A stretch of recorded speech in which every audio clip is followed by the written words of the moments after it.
Hey everybody, Josh Lupresto, VP of Sales Engineering here at Telarus. Just finished up another part of Season 2, Race to the Summit, Engineering Deep Dive, today with Joe McNamara from CoreSite.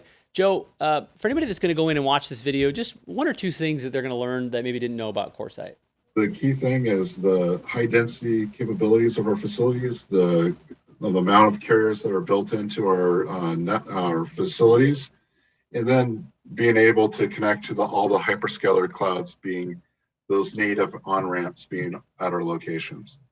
Plus all the compliances our facilities has to give you that added advantage for your customers. Got it. Well, good stuff. We're going to learn more about FSMA and FedRAMP and PCI than you ever wanted to learn. So tune in.